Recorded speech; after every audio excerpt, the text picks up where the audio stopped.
Oke, baik. Assalamualaikum warahmatullahi wabarakatuh. Selamat malam, Ibu Swesti dan teman-teman sekalian.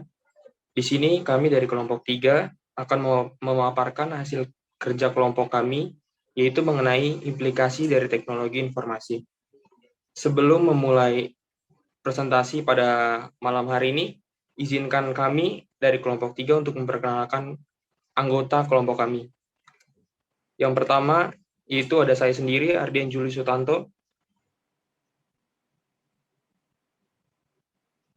Lalu yang kedua ada Ardisti Budi Utami. Yang ketiga, Divero Marco. Yang keempat, Yulianti. Yang kelima, Siti Mufida. Yang keenam, Tulus Sakap.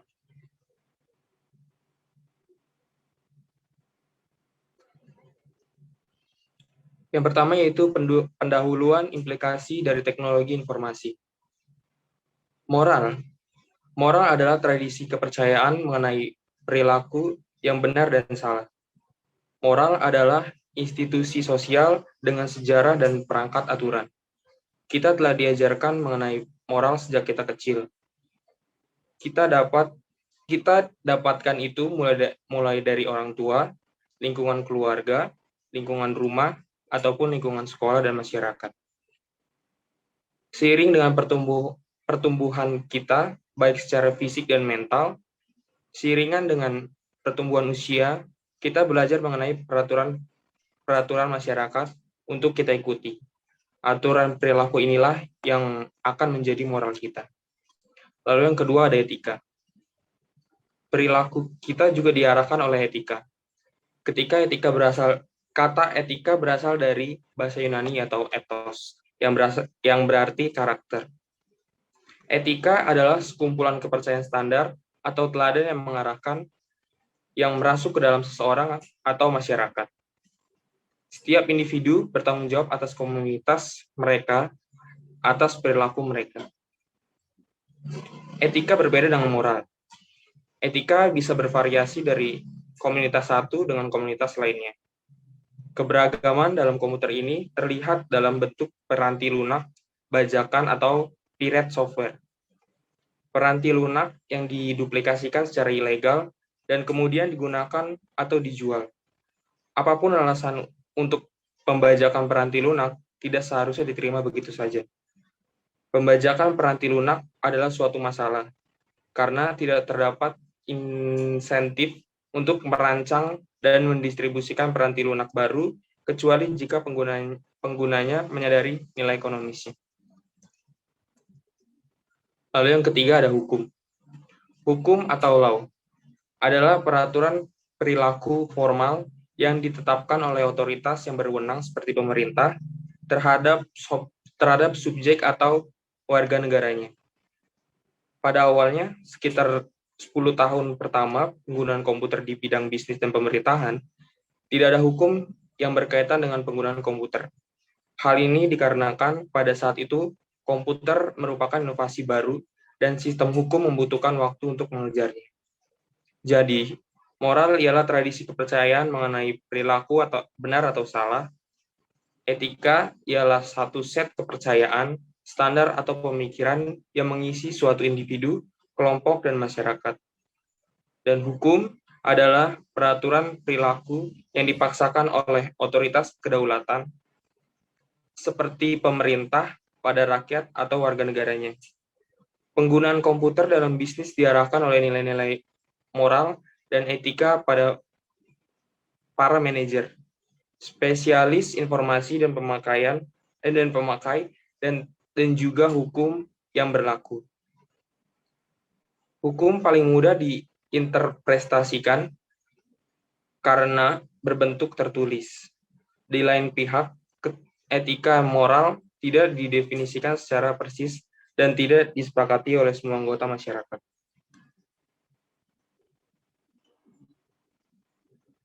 Lalu, alasan pentingnya etika komputer. Yang pertama, kelenturan logika adalah kemampuan memprogram komputer untuk melakukan apapun yang kita inginkan. Komputer bekerja tepat seperti yang diinstruksikan oleh programmernya. Yang kedua, faktor transformasi. ialah alasan kepedulian pada etika komputer.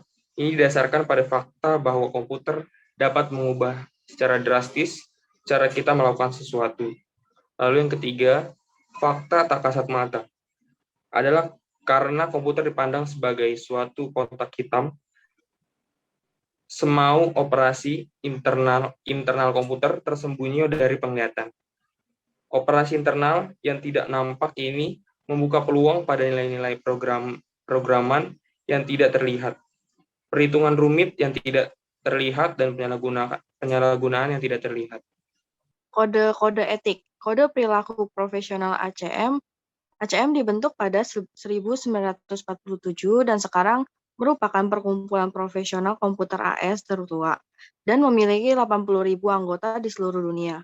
Kode perilaku profesional terdiri dari 5 kanon. 1. Seorang anggota ACM selalu bertindak dengan integritas. 2. Seorang anggota ACM harus berusaha meningkatkan kemampuannya serta kemampuan dan pretisep profesi. 3. Seorang anggota ACM bertanggung jawab atas pekerjaannya. 4. Seorang anggota ACM bertindak dengan tanggung jawab dan profesional. 5. Seorang anggota ACM harus menggunakan pengetahuannya dan keahlian khusus untuk kesejahteraan umat manusia.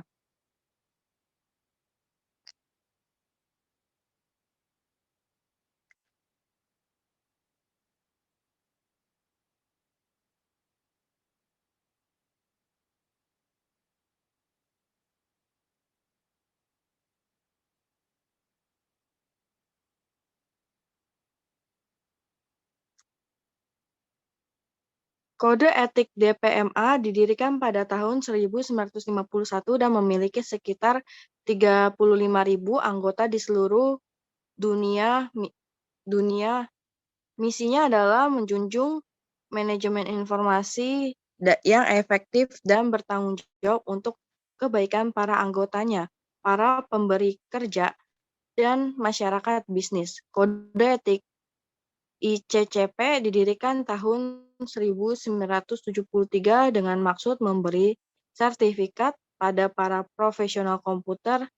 Sertifikat ICCP meliputi Certified Computer Programmer atau CCP dan Certified in Data Processing atau CDP. Untuk mendapatkan sertifikat, pelamar harus lulus ujian dan setuju untuk terikat pada kode etik ICCP. Kode etik ITAA didirikan tahun 1961 sebagai suatu asosiasi bagi organisasi yang memasarkan perangkat lunak dan jasa yang berkaitan dengan komputer. Keanggotaannya meliputi ratusan perusahaan seperti Microsoft dan Lotus Development Corporation, dan terdiri atas prinsip-prinsip dasar yang mengatur penilaian komunikasi dan kualitas jasa dengan klien. Model SRI idealnya semua perkumpulan profesional bergabung membuat suatu kode etik. Kode etik tersebut harus membahas tanggung jawab setiap orang dalam profesi dalam hal etika penggunaan komputer. Model SRI ini unik karena tidak terbatas pada profesional komputer yang beroperasi dalam lingkungan bisnis, tetapi luas jangkauannya.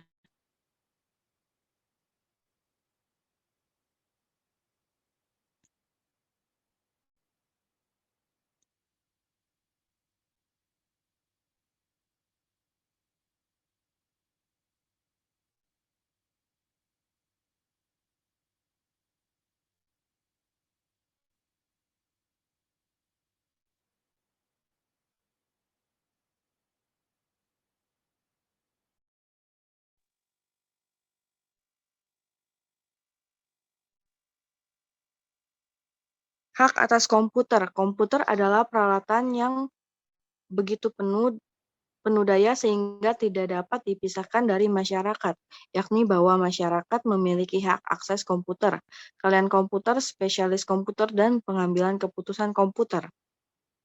A. Hak atas akses komputer. Setiap orang tidak perlu memiliki komputer seperti juga setiap orang tidak memiliki mobil.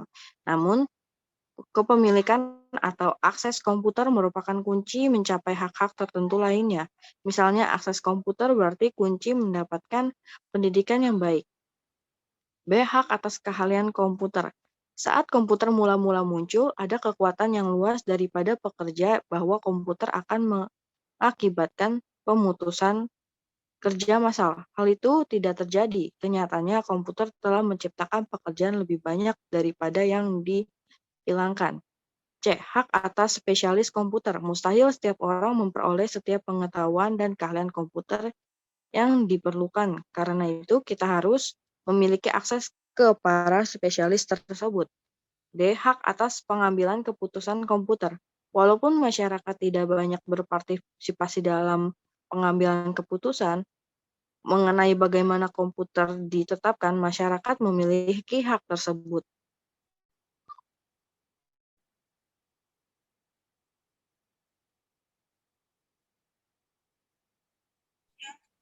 Selanjutnya, ada hak atas informasi. Yang pertama, hak atas privasi, meningkatnya kemampuan komputer untuk digunakan bagi pengintaian, dan yang lain adalah meningkatnya nilai informasi dalam pengambilan keputusan. Pemerintah federal mengatasi sebagian masalah ini dalam Privacy Act of 1974. Hak yang kedua ada hak atas akurasi, yaitu komputer dipercaya mampu mencapai tingkat akurasi yang tidak dapat dicapai oleh sistem non-komputer. Yang ketiga, ada hak atas kepemilikan, yaitu para penjual perangkat lunak dapat menjaga hak milik intelektual mereka dari pencurian melalui hak cipta, paten, dan perjanjian lisensi. Hingga tahun 1980-an, perangkat lunak tidak dilindungi oleh undang-undang hak cipta atau paten. Yang keempat ada hak atas akses, yaitu banyak informasi tersebut yang telah diubah menjadi database komersial yang menjadikannya kurang dapat diakses masyarakat. Dengan melihat fakta bahwa komputer dapat mengakses data dari penyimpanan lebih cepat dan lebih mudah dari teknologi lainnya. Selanjutnya, implementasi konsep perilaku etis dari teknologi informasi pada perusahaan-perusahaan di Indonesia. Tugas dari manajemen tingkat atas adalah untuk meyakinkan bahwa konsep etikanya merasuk ke seluruh organisasi dan turun ke jajaran bawah sehingga menyentuh setiap karyawan. Para eksekutif dapat mencari implementasi ini melalui 3 tingkat, dalam bentuk kredo perusahaan, program etika, dan kode perusahaan yang telah disesuaikan. Perilaku ini disebut dengan budaya etika atau ethnic culture. Tugas dari manajemen tingkat atas adalah untuk meyakinkan bahwa konsep etikanya merasuk ke seluruh organisasi dan turun ke jajaran bawah sehingga menyentuh setiap karyawan. Para eksekutif dapat mencari implementasi ini melalui tingkat